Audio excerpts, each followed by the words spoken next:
বাংলাদেশের লোক এইটা বেশি শব্দ ব্যবহার করে।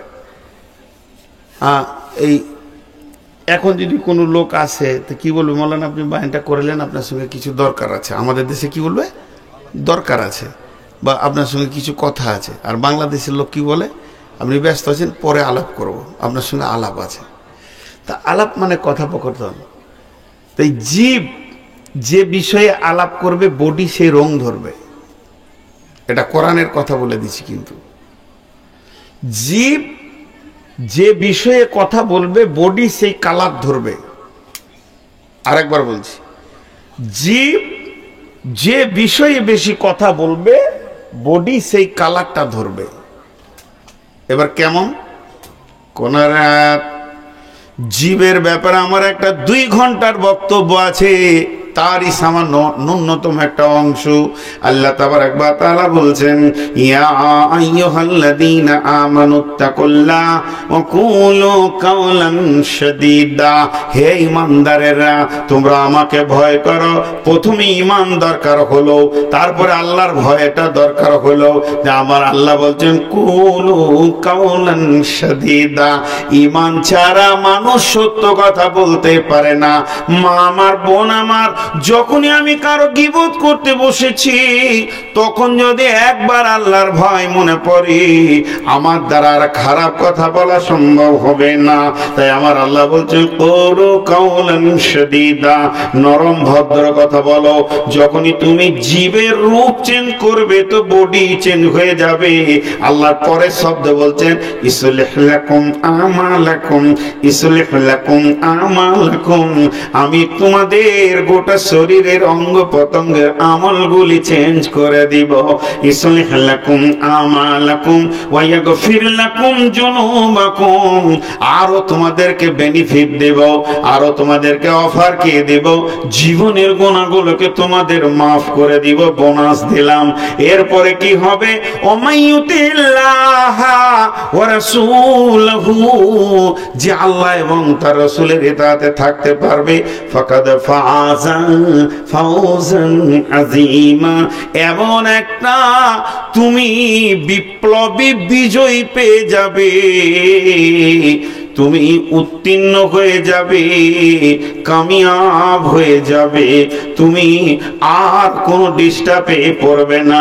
তাহলে আমি যদি এক কথায় বলি, জীবকে কন্ট্রোল করো, বডির রূপ চেঞ্জ হয়ে তুমি একদম সাকসেস হয়ে যাবে, সফল কামে পৌঁছিয়ে যাবে। গোটা আয়াতের সার অংশ এটাই। তাহলে আলাপে শরীর বডি চেঞ্জ হয়, বডি রূপ চেঞ্জ হয়। এগুলো তথ্যবহুল কথা বলছি, একটু ধৈর্য ধরে শোনেন। এবার আলাপ কেমন, যেমন মানুষ তেমন। আলাপ কেমন, যেমন মানুষ তেমন। আমি আজকে আসরের সময় ফোন করলাম, কাকে, মানোয়ারকে, আসামের। ওকে আমি খুব ভালোবাসি বলি, তুই করেও কথা বলি কখনো কখনো। তখন আমি জিজ্ঞেস করলাম কেমন আছো, তো ভালো আছি। ভাই আপনি কোথায় আছেন? তাহলে দুটা বক্তার আলাপ চলছে এখন, কিন্তু মাঝে আপনারা কানটা ভরেন, এদের আলাপগুলো দেখেন। ভালো আছি, আজকে বাড়িতে আছেন, তার মানে আমি বাড়িতে নাও থাকতে পারি। বক্তা না বাড়িতে নেই, জঙ্গিপুর এলাকায় আছি। তুমি কোথায় আছো? বলে আমার এখন কোনো প্রোগ্রাম নাই, বাড়িতে আছি, এখন কোনো জায়গায় যাব না, সরকারের খুব চাপ চাকরির। তো এসো আমার বাড়ি। বলে না, ওইদিকে প্রোগ্রাম হলে যাব। এটা একটা আলাপ। এরপরে ব্যবসাদারদের আলাপ, কিরে জঙ্গিপুরে খবর কি? বলে মার্কেট একদম বসা। বলছে আমাদের ভালোই চলছে, কিন্তু এখন খুব মার্কেট ভালো। এটা হচ্ছে ব্যবসাদারদের আলাপ। ওখানে কোন মালটা বেশি টানছে, কোনটা পৌঁছাবো, শিলিগুড়ি থেকে ফোন চলছে, এটা ব্যবসাদারদের আলাপ। এইরকম আলাপ আছে অনেক রকম। শিক্ষিতদের বন্ধু মাস্টারকে ফোন করছি, কিরে ছেলেটাকে কোন কলেজে দিলি? বলে ছেলেটাকে তো ইঞ্জিনিয়ারিং বসাবো মনে করছি, ওকে কোর্স দিচ্ছি। আর মেয়েটা মাশাআল্লাহ রেজাল্ট ভালো করেছে। এটা শিক্ষা জগতের আলাপ। যেমন কাজ তেমনি আলাপ। সাহাবীদের আলাপ কেমন হতো? সাহাবীরা কি বিষয়ে আলাপ করতেন? দীর্ঘদিন কোন সাহাবী শাম সিরিয়া চলে গেছেন ব্যবসা বাণিজ্যের কেন্দ্রে। মসজিদে নববীতে দেখা যায় না। কেন দেখা যায় না? বিদেশে ব্যবসায় রয়েছে, দীর্ঘদিন পর সে ফিরেছে, বন্ধুর সঙ্গে দেখা। তোকে তো 1 বছর দেখতে পাইনি। বলে না, 1 বছর তো নয়, মোটামুটি 8 মাস হলে হলো এরকমই। চলো বাবা, একটু নাস্তা পানি হলো। কেমন আছো বন্ধু? ছেলে মেয়ে কেমন আছে? আলহামদুলিল্লাহ। সব কথার কথা, লাখ কথার এক কথা, হাজার কথার এক কথা। শেষকালে তাদের কথা শুরু হয়ে গেল, ভাই ইমানের হালাত কি তুমি বলো? বলে আমার ইমান বড় দুর্বল হয়ে গেছে। রসুলের মজলিসে চোখের পানিতে কেঁদেছি, ব্যবসায় গিয়ে নামাজে আল্লাহ মনে পড়ছিল না, খালি ব্যবসার হিসাব মনে পড়ছিল। নিশ্চয়ই ইমান দুর্বল হয়েছে, ইমানকে মজবুত করতে হবে। বলে হবে তো, হবে তো, তুমি আমাকে ইমান মজবুত করো আর আমি তোমার ইমান মজবুতের সাক্ষী দিব। একজন সাহাবী বলতেন আল্লাহ আছে, তো আরেকজন বলতেন বেশাক আল্লাহ আছে।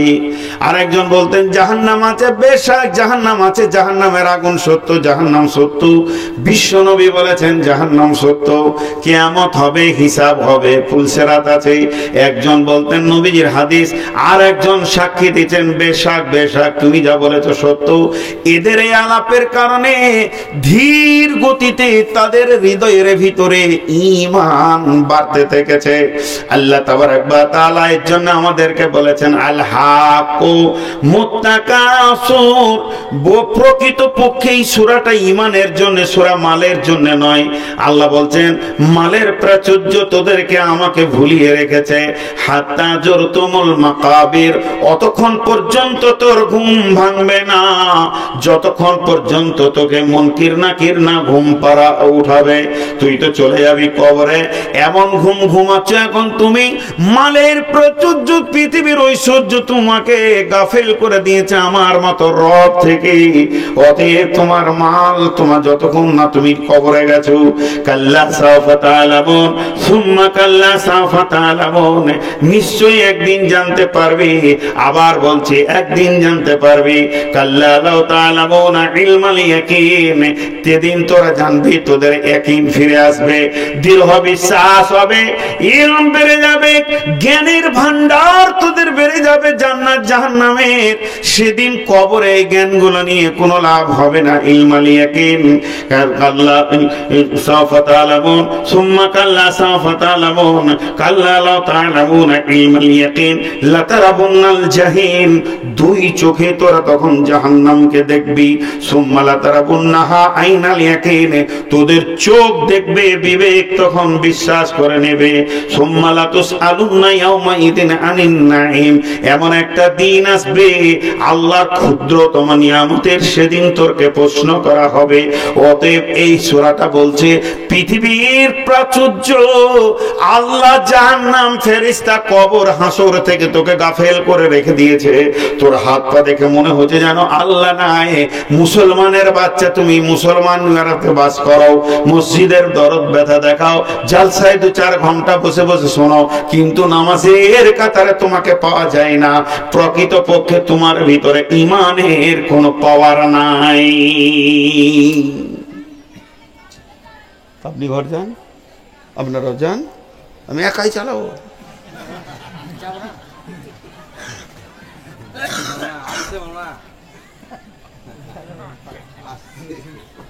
আমিও পানি খেয়েছি, আমারও অবস্থা খারাপ। ঘড়ি বিয়াদব। হ্যাঁ, জি, ঈমান একটা আলাদা জিনিস, বলিষ্ঠ জিনিস। মসজিদে আপনাকে আমাকে কাতারে যে নিয়ে যেছে ধাক্কা দিয়ে, সে হলো ঈমান। আমাদের ঈমানের কোনো পরীক্ষা হয় না, ঈমান শিখা হয় না, ঈমানের ক্লাসই হয় না। জি, তরবিয়াতের কোনো ক্লাস নাই, তালিমিয়াতের ক্লাস আছে, বুখারী, মুসলিম, আবু দাউদ চলছে, কিন্তু চরিত্র গঠনের কোনো ক্লাস এখনো হয়নি, কোনো জায়গায় ক্লাস হয় না। কি বলছো, মারবে নাকি আমাকে? আমি তো কিছু করি নাই ভাই।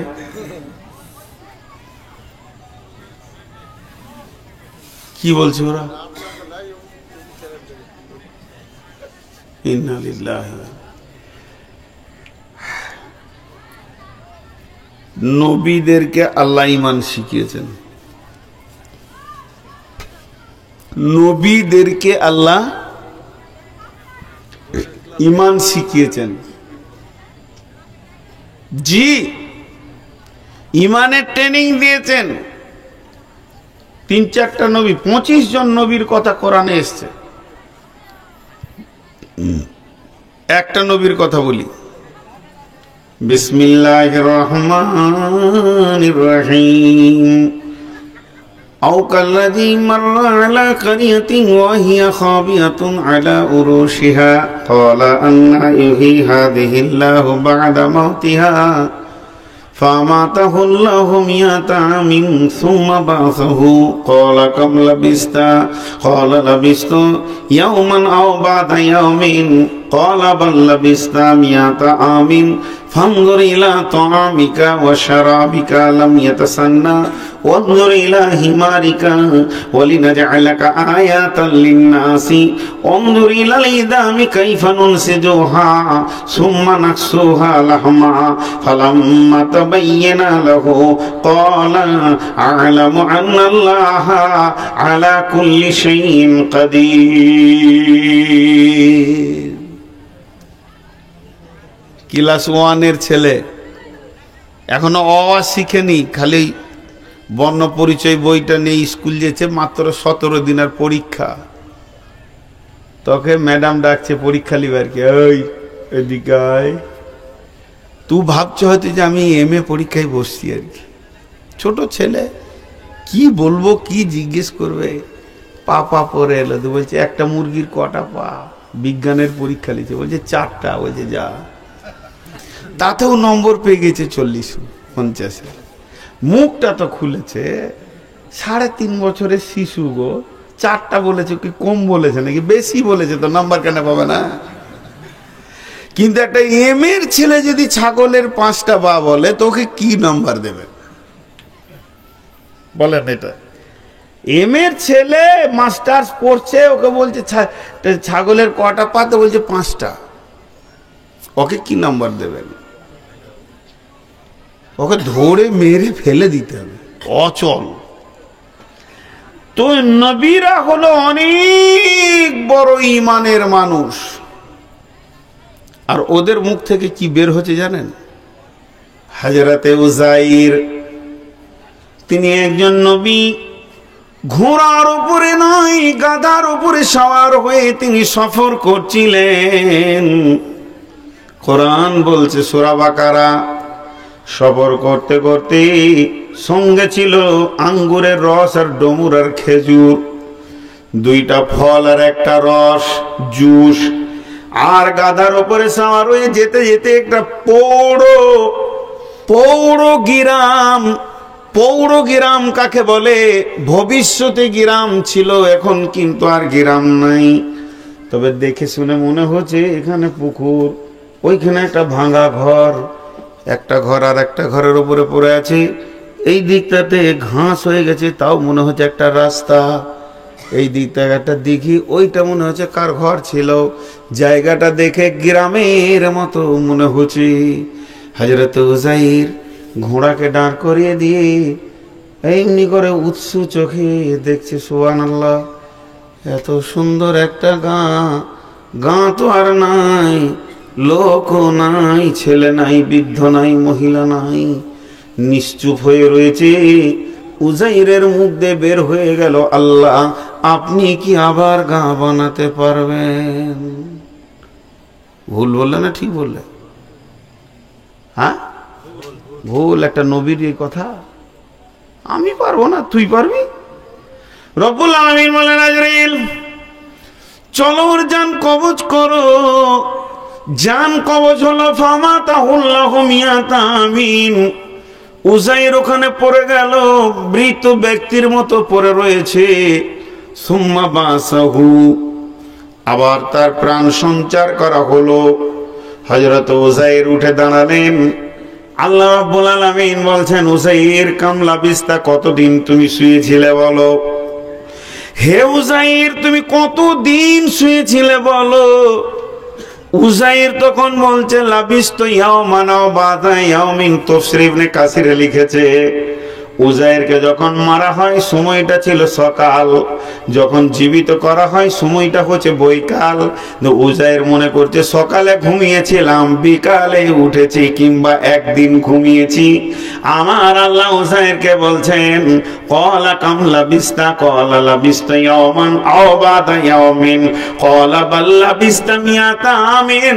উজাইর রে, ক্যালেন্ডারটা হিসাব করে দেখ কত সালে তুই শুয়েছিস।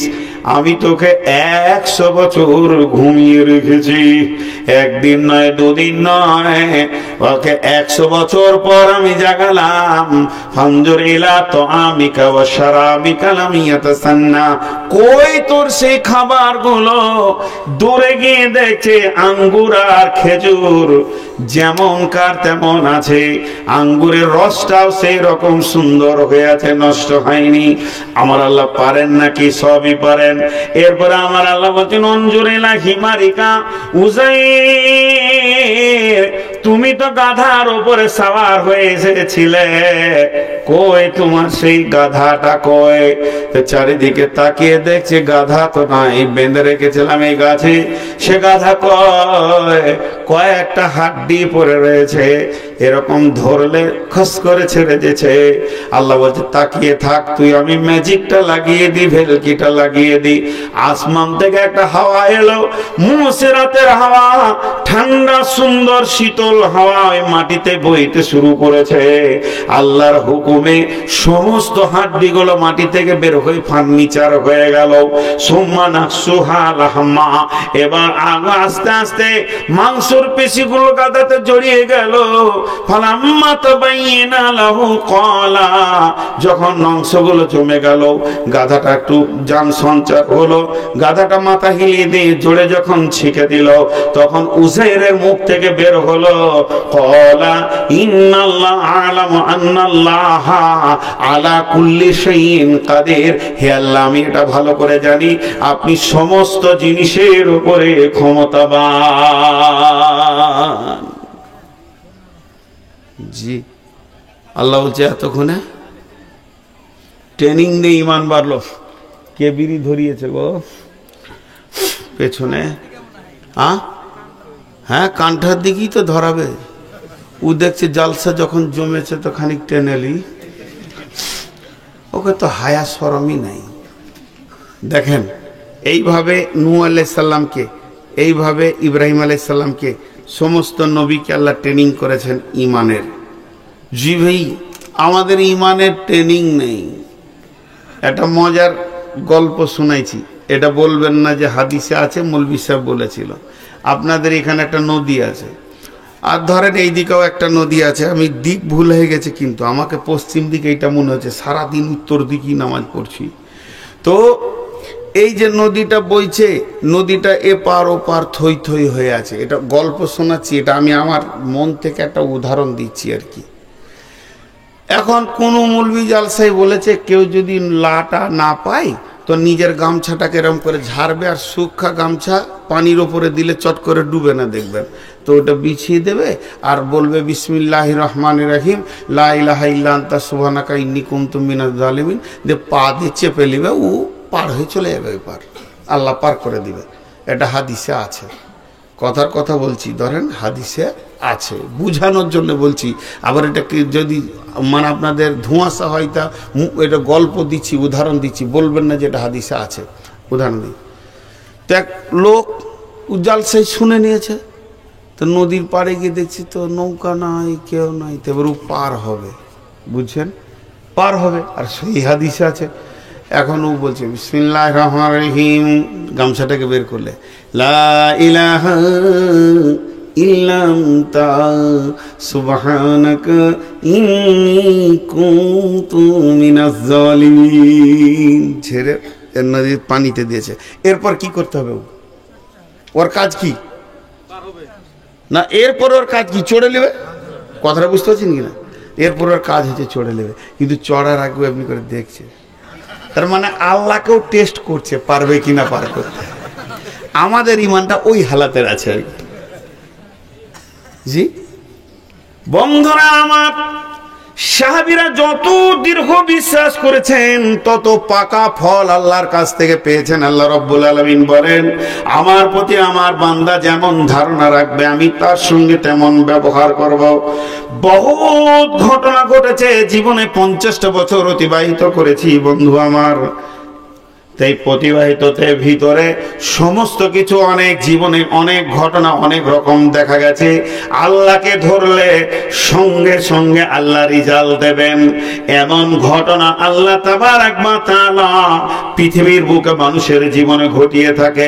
আপনার আমার জীবনে আটে অনেকবার ধ্যানের সঙ্গে দেখবেন এগুলো আল্লাহ ঈমানকে বাড়ানোর এক একটা চান্স লাগায়।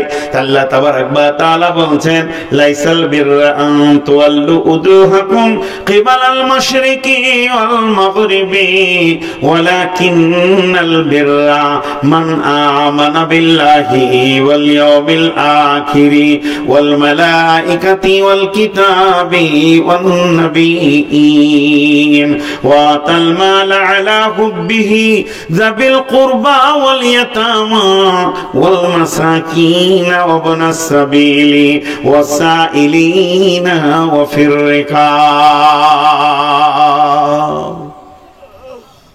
একদম সত্য কথা বলবেন, মিথ্যা কথা বলবেন না। আল্লাহ শুনছেন। চারিদিকে মুসলমানদের যে অবস্থা হচ্ছে, কাটছে। ইউটিউবে আমি দেখলাম কয়েকটাকে কাটা। এই দৃশ্য দেখে ভয় লাগছে না সাহস লাগছে? সকলে বলেন একবার, ভয় লাগছে না সাহস লাগছে? ভয় লাগছে। এটা বেঈমানদের আচরণ। ঈদ আসলে ছেলেরা খুশি হয় কি হয় না বলেন? হয়। আর যুদ্ধ আসলে সাহাবীরা আনন্দ হতেন কি হতেন না? বরং রসুলকে বলতেন, রাসূলুল্লাহ আমাকে দেন, ফার্স্ট কমান্ডার আমাকে বানান।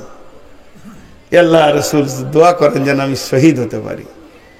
তাহলে তারা মওতকে স্বাগতম দিয়েছে। আর এই যুগের মানুষ মওতকে ভয় করছে। এটা কেন? ঈমানের কমির কারণে। ওই যে লোকগুলো কাটছে, ভাবছেন জাহান্নাম চলে গেছে। শহীদ, শহীদ, এরা শহীদের দরজা পাবে। শহীদের দরজা তো বন্ধ হয়নি। একটা ছোট্ট কথা আপনাদেরকে জিজ্ঞেস করব, সবাই একবার মুখ খুলবেন আল্লাহর রাস্তায়। বেশি সময় আর লিব না, ছেড়ে দেবো ইনশাআল্লাহ। ওই আমার তো 9 তারিখে জালসা ছিল, 10 তারিখ যে ঢুকে গেল। তো উঠাউঠি করিয়েন না, একসঙ্গে ছাড়বো, এটাই ভালো। কোনো একটা ঘটনা আপনাদেরকে শোনাই আগে, তারপরে জিজ্ঞেস করব কেমন লাগছে। বিশ্বনবী এশার নামাজ পড়ে সাহাবীদেরকে বললেন বসে যাও। সাহাবীরা বসে গেলেন। বিশ্বনবী বললেন, যায়েদ কোথায় আছো? উঠে দাঁড়াও। হযরতে যায়েদ উঠে দাঁড়ালেন। লাব্বাইক ইয়া রাসূলুল্লাহ, আমি হাজির আছি। বলেন, বলে মুতার প্রান্তে এক্ষুনি রওনা দিতে হবে, তোমাকে প্রধান সেনাপতি বানালাম। রব্বুল আলামিনের নবী বলছেন, আব্দুল্লাহ জাফর ইবনে আবি তালেব কোথায় আছো? তুমি দাঁড়াও। জাফর ইবনে আবি তালেব হযরত আলীর ভাই উঠে দাঁড়ালেন। বিশ্বনবী বললেন, জাফর ইবনে আবি তালেব তোমাকে আমি দ্বিতীয় সেনাপতি করলাম। এবার বলেন যায়েদ কি বুঝতে পারছে? যখন দ্বিতীয় সেনাপতি হয়ে গেল, যায়েদ বুঝে নিল আর আমি মদিনার মাটিতে ফিরে আসবো না। এখন আমার শহীদের লিস্টে নাম চেপে গেছে। এরপরে বিশ্বনবী বললেন, আব্দুল্লাহ ইবনে রাওয়াহা কোথায় রয়েছে? আব্দুল্লাহ ইবনে রাওয়াহা খুশিতে তরফ করে লাফিয়ে উঠেছে, আমার নাম চলে এসেছে, মানে আমি এবার এগিয়ে যাচ্ছি। জাফর ইবনে আবি তালেব বুঝে নিলেন আমিও শহীদ হয়ে যাব। বিশ্বনবী বললেন, জিহাদের ময়দানে তোমরা চতুর্থ সেনাপতি বানিয়ে নেবে। তার মানে আব্দুল্লাহ ইবনে রাওয়াহা বুঝে নিলেন আমিও শহীদ হয়ে যাব। যেমন যেমন নবীজি বলেছিলেন তেমনি তেমনি তারা শহীদ হলো। হযরত যায়েদ শহীদের পরে পরে জাফর ইবনে আবি তালেব গিয়ে ইসলামের পতাকাকে ধরেছে। ডান হাত কেটেছে, বাম হাতে ধরেছে, বাম হাতে কেটেছে, দুই পায়ে জড়িয়ে ধরেছে। পা দুটি বেঈমানেরা কেটে দিয়েছে, টুকরো টুকরো করে তাকে কাটা হয়েছে। হযরত আবু উবাদা বলেন, আমি লোক দেখি না, কিন্তু পতাকা উপরের দিকে উঠে রয়েছে দেখতে পাই। দূরে গিয়ে দেখি হযরতে জাফর ইবনে আবি তালেব ইসলামের পতাকাকে মর্যাদা সম্পন্ন করে রাখার জন্য দাঁত দিয়ে ধরে আছে। যেই পতাকাটা আমি ধরে নিলাম, জাফর ইবনে আবি তালেব বললেন, ভাই আমার নাকে জান্নাতের সেন্ট এসে গেছে, এখন আমি আল্লাহর পেয়ারা হয়ে বিদায় নিতে চলেছি। আমার বিদায় সালামটা বিশ্ব নবীর কাছে তুমি পৌঁছে দিও। তৃতীয় সেনাপতি আব্দুল্লাহ ইবনে রাওয়াহা এসে পতাকা নিয়ে এলেন। সেনাপতি কমান্ডেন্ট সে কাজ শুরু করলেন। তিনিও পৃথিবীর বুক থেকে বিদায় নিলেন। আর আপনার কিনা উহুদের প্রান্তে যখন যাবেন ৭২ জন শহীদকে দেখতে পাবেন। আল্লাহ হতভাগাকে ওই শহীদের কবর ৯ থেকে ১০ বার জিয়ারত করার তৌফিক দিয়েছেন। তিনবার জিয়ারত করেছি। বদরের প্রান্তে ১৩ জন জান্নাতি শুয়ে রয়েছে। বেঈমানরা তাদেরকে টুকরো টুকরো করে কেটে পৃথিবীর দুনিয়া থেকে সরিয়ে দিয়ে জান্নাতের ঘরে ভরে দিয়েছে। তাহলে এইগুলো হলো শহীদের মর্যাদা। আল্লাহর নবী বলছেন, শহীদরা কোনোদিন মরে না। কোরআন বলছে তাদেরকে প্রতিদিন রুজি দেওয়া হয়। পৃথিবীর জীবিত মানুষ যেমন খায়, তারা শহীদরাও প্রতিদিন খায়।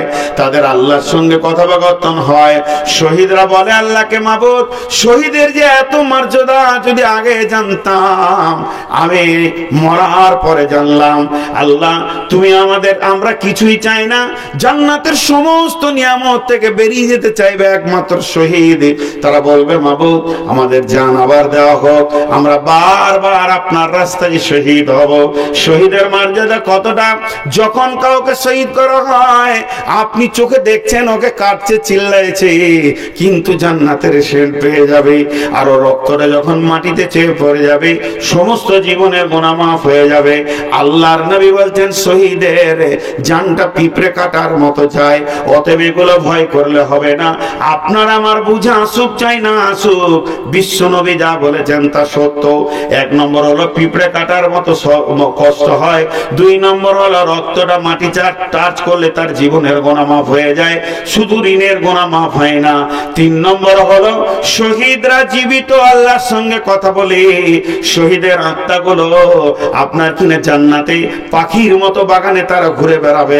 শহীদদেরকে আলাদা সম্মান দেওয়া হয়েছে।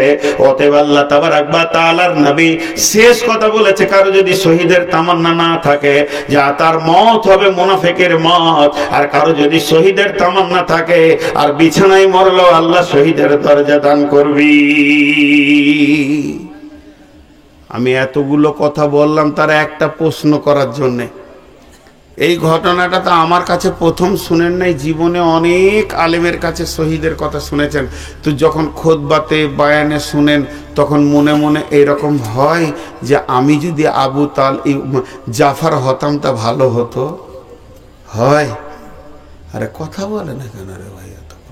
আমি জিজ্ঞেস করছি তো কথা বলছেন না, কি আজীব জায়গায় কত। আপনাদেরকে তো আমি জিজ্ঞেস করছি, হ্যাঁ নাটা বলেন ভাই। না আপনাদের কি মনে হচ্ছে যে আমি আপনাদের সঙ্গে বেয়াদবি করছি? বুঝতে পারিনি? তাহলে আরেকবার বলছি, এই যে শহীদদের ঘটনাগুলো শুনলেন, শোনার সময় মনে হয় যে আমি সেই জামানায় থাকলে শহীদ হতাম। হয় কি হয় না? তো সেই জামানায় কি দরকার আছে? এই জামানায় শহীদ হন, একই তো মর্যাদা পাবেন। হাসছেন কেন? হাসির কথা তো লয় এটা। হ্যাঁ, এটা তো হাসির কথা আমি বলিনি। একই তো মর্যাদা পাবেন। নামাজ, ইসলামের 5 ওয়াক্ত নামাজ শুরু হয়েছে কখন থেকে? শাবে মেরাজ থেকে। নামাজ শেষ হবে কখন? পশ্চিম দিকে যেদিন সূর্য উঠবে সেদিন নামাজ শেষ হবে। তার আগে পর্যন্ত চলবে কি চলবে না? ইসলামের প্রথম যুদ্ধ শুরু হয়েছে বদর থেকে। এই জিহাদ কি বন্ধ হয়ে গেছে? শহীদের রাস্তাটা বন্ধ আছে, চলবে। এটা বন্ধ হবে কখন? যখন ইমাম মেহেদি আসবে, যখন আমাদের ঈসা আলাইহিস সালাম আসবেন এবং দাজ্জালকে পৃথিবী থেকে সরাবে। তার আগে পর্যন্ত এটা থাকবে। তো নরেন্দ্র মোদী না থাকবেন তো শহীদ হবে কোথায়? আমরা ভাবছি হয়তো যে কি দোষ করলাম যে আল্লাহ নারাজ হয়ে গেছে, আমরা মার খেয়েছি। তা আমরা কি ওই হানজালার থেকে বড় ইমানদার? আমরা কি আমির হামজার থেকে বড় ইমানদার? আমরা কি জাবের জুবাইরের থেকে বড় ইমানদার? আমরা কি আমর বিন জমুর থেকে বড় ইমানদার? আমরা কি হযরত উমর থেকে বড় ইমানদার? ওইটা থেকে যদি বাঁচবো তো শহীদ হবে কে রে বাবা? শহীদের সিটগুলো পূরণ হবে কি করে? আল্লাহ একটা দয়া করে দিয়েছে। জি, একটা ছেলে দিল্লি থেকে ফোন করছে, বলছে মৌলভী সাহেব, বদর, ওহুদ, খন্দক শুনতাম, এবার দেখতে পাবো, দিলটা খুব খুশি লাগছে। কবে লাগবে? ইমানদার, ইমান একটা এমন চাহিদা, বিশ্ব নবী বলছেন one must be in Jabalin radiyallahu ta'ala anhu qala awsani Rasulullah sallallahu alayhi wa sallam bi ashri kalimatin la tushrik billahi shay'a wa in qutilta aw hurrikta। কত কঠিন কথা! লা তুশরিক বিল্লাহি শাইআ। হে মাজ রে, আমি আখেরি পয়গম্বর, তোমাকে 1 নম্বর সিরিয়ালে ওসিয়ত করছি, তুমি কান করে শোনো। 10টার মধ্যে প্রথম নম্বরটা কি? লা তুশরিক বিল্লাহি শাইআ। খবরদার, আল্লাহর সঙ্গে কাউকে শরীক করিও না। ওয়া ইন কুতিলতা আও হুররিকতা, যদিও তোমাকে কেটে পিস বানিয়ে দেওয়া হয় তবু আল্লাহর সঙ্গে শরীক করিও না। আও হুররিকতা, যদিও তোমাকে জীবিত আগুনে জ্বালিয়ে দেওয়া হয় তবু আল্লাহর সঙ্গে কাউকে শরীক করিও না। এটা কত বড় কঠিন কথা বলেন! এখন ওরকম ইমানদার নাই? আচ্ছা, ইমানদার আছে।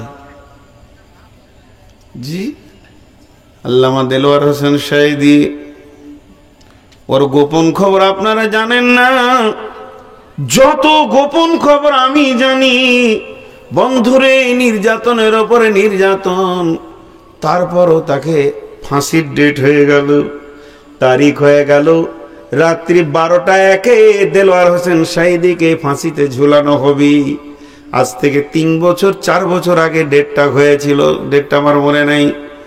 তার ফাঁসি দেওয়ার মাত্র 2 দিন আগে যে কোনো ব্যক্তি সরকারের তরফ থেকে তাকে দেখা করতে যায় এবং বলে, আপনি খালি একবার স্বীকার করলেন আমার ভুল হয়ে গেছে, আর যতদিন বেঁচে থাকবো স্টেজে উঠবো না, কালকে আপনাকে সসম্মানে বাড়ি পৌঁছিয়ে দেওয়া হবে। শাহেদি বলেছিলেন, বহুদিনের তামান্না, শহীদের মত নিব, বাতিলের কাছে মাথা নত করব না। মুশরিকের সঙ্গে আপোষ নাই, কাফেরের সঙ্গে আপোষ নাই। তুই বলেছে তোদের মতো তাগুদের সঙ্গে আমার কোনো আপোষ নাই। ফাঁসির মঞ্চে গিয়ে আল্লাহর সঙ্গে হেসে কথা বলতে পারবে শাহেদি, তবু তোদের কাছে মাথা নত করবে না। মাওলানা আব্দুর রহমান আইলা হাদিসের বড় শাইখুল হাদিস ছিলেন, ফাঁসি দিয়ে দিলেন। মঞ্চে বলেছিল, বাতিলের কাছে মাথা নামো, আমি করব না, যা বলেছি তা সত্য। এদের অপরাধ রাজনৈতিক নয়, এদের অপরাধ যুদ্ধ অপরাধী নয়, এদের অপরাধ হচ্ছে শুধু পীরের বিরুদ্ধে কথা বলা। ওই দেশে সরকারি রেজিস্টার ভুক্ত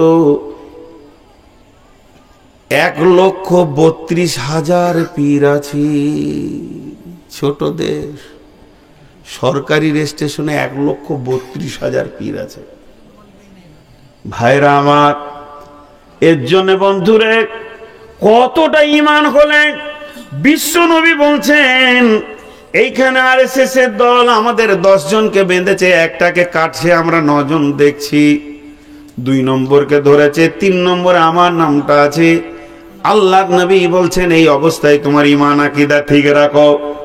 উইঘুরের মুসলমান শুধু তাদের কাঁচা চামকে টেনে ছাড়ানো হচ্ছে। যুবতীগুলোকে আজকে বিকালে আমার মনে পড়েছিল, চোখে পানি আসলো, ওগুলো তো আমাদের বোন। যুবতীগুলোকে সৈন্যরা রাতের পর রাত ব্যবহার করছে, শুধু একটাই কারণ, আল্লাহকে অস্বীকার করো, রসুলকে অস্বীকার করো। তারা এখনো পর্যন্ত পারেনি। এগুলি কি শহীদের দরজা যাবে না? এর জন্য বিশ্বনবী নামাজের কথা বললেন না, রোজার কথা বললেন না, হজের কথা বললেন না, যাকাতের কথা বললেন না।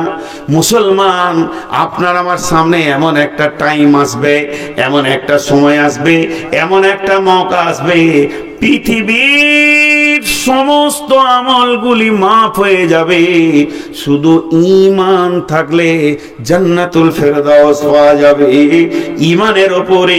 এর জন্য নবী বলছেন, ওইন কুতিলতা আও হুররিতা, মাঝরে ঈমানের ক্ষমতাটাকে বাড়াও, এত বেশি বাড়াও যাতে করে ওই রকম ফাঁসির মঞ্চে গিয়ে তুমি হাসতে হাসতে আল্লাহর সঙ্গে মোলাকাত নিতে পারো। জি কি বলছে? ছেড়ে দেবার বেশি না, কত চালাও, মাথা খারাপ। 3 বেশি না 12 বেশি? ও দিল ছোট বলি 3টে বলছে, আমার দিল কত গুর্দা বড়, 12টা পর্যন্ত চালাবো।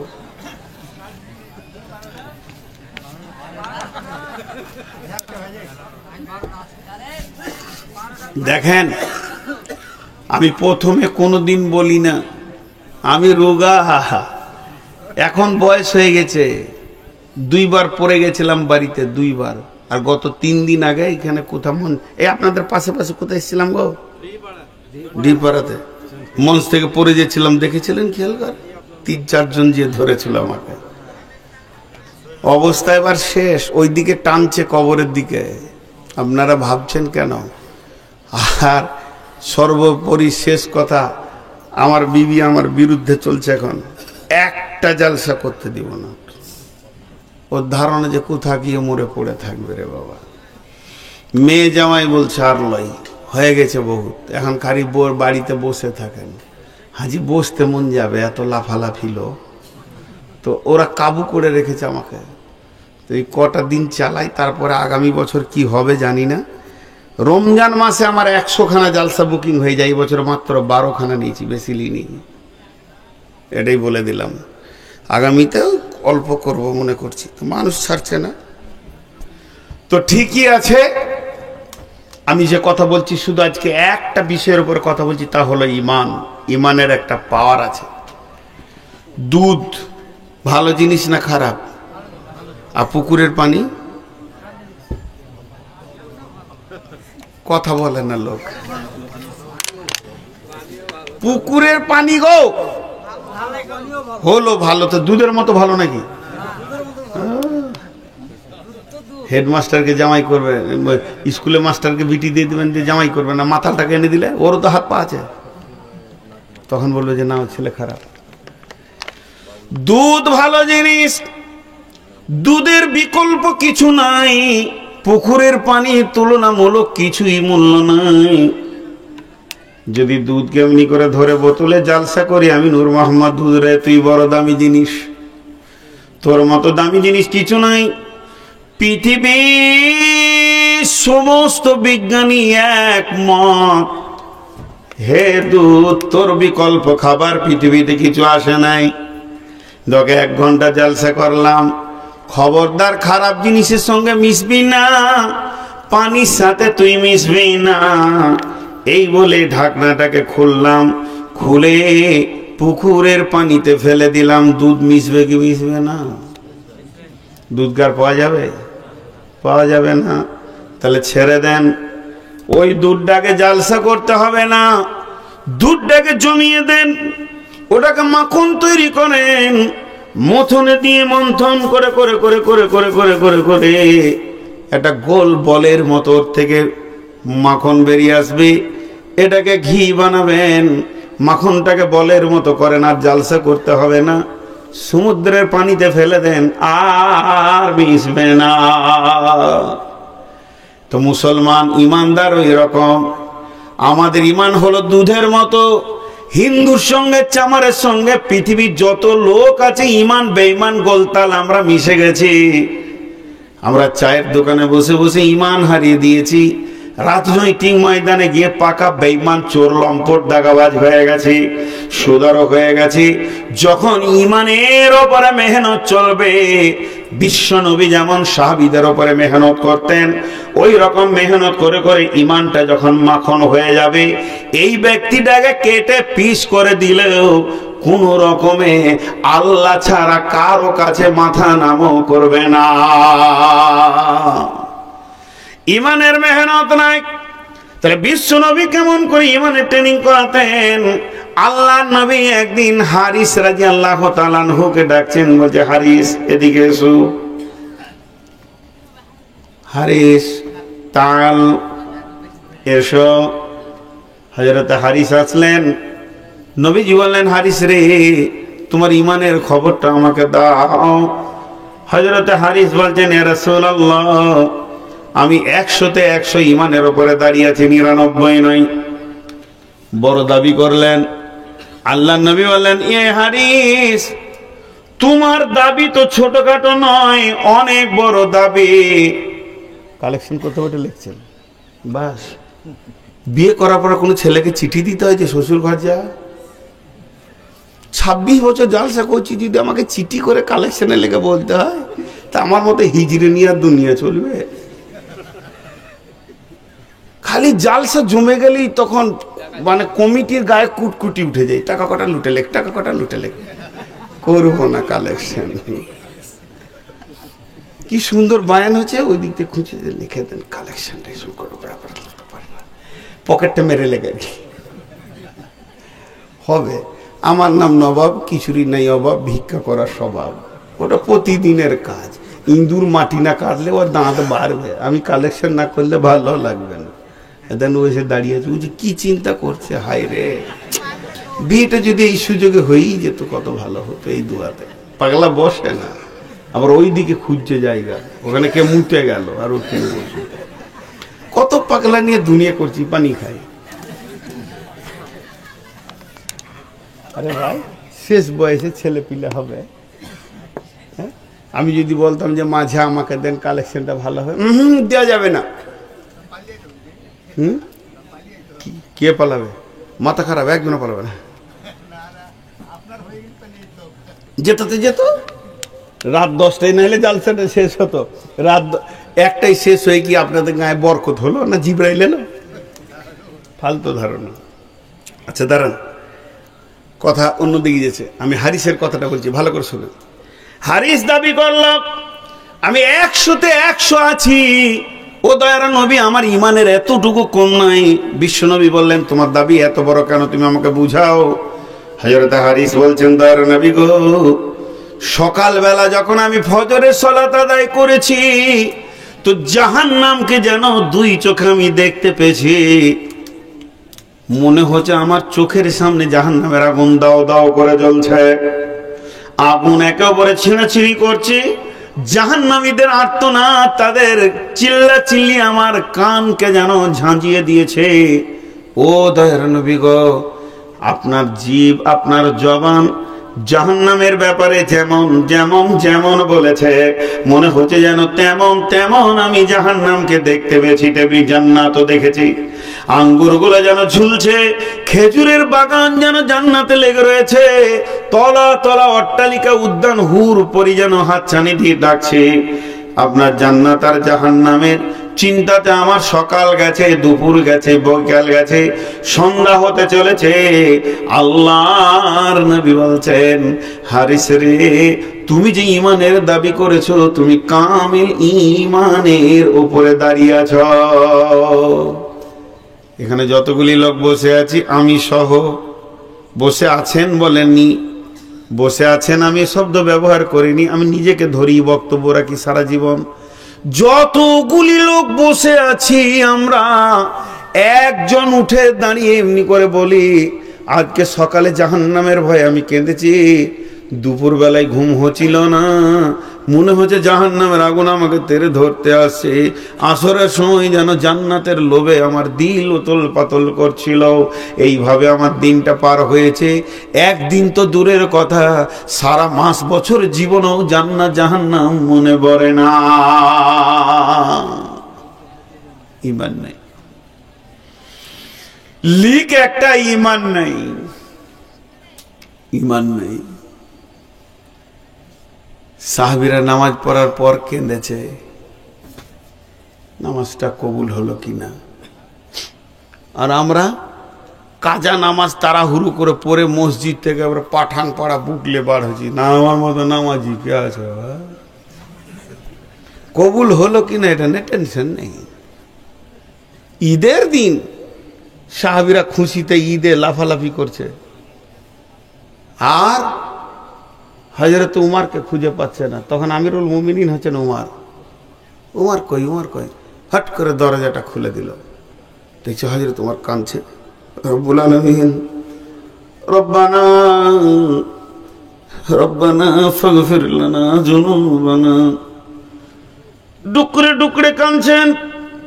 সাহাবীরা প্রশ্ন করলেন, আমিরুল মুমিনিন, খলিফাতুল মুসলিমিন, আজকে কিসের দিন? ঈদের দিন। ঈদ মানে কি? খুশি। রব্বুল আলামিন আজকে আমাদেরকে ঈদ দিয়েছেন কিনা? বলে হ্যাঁ দিয়েছে। আমিরুল মুমিনিন, খলিফাতুল মুসলিমিন, ঈদের দিনে কি কাঁদতে হয় না আনন্দ করতে হয়? আমিরুল মুমিনিন বলছেন, ভাইয়া রে, তোমাদের রোজা কবুল হয়ে গেছে, তোমরা তো আনন্দ করবে। আমি ওমার আল্লাহর কাছে কাঁদছি যে আমার রোজাগুলি কবুল হলো কিনা। নিজের ভিতরে এতটাই ভয় লাগছে যে আমি নবীজির মতো রোজা রাখতে পেরেছি কিনা।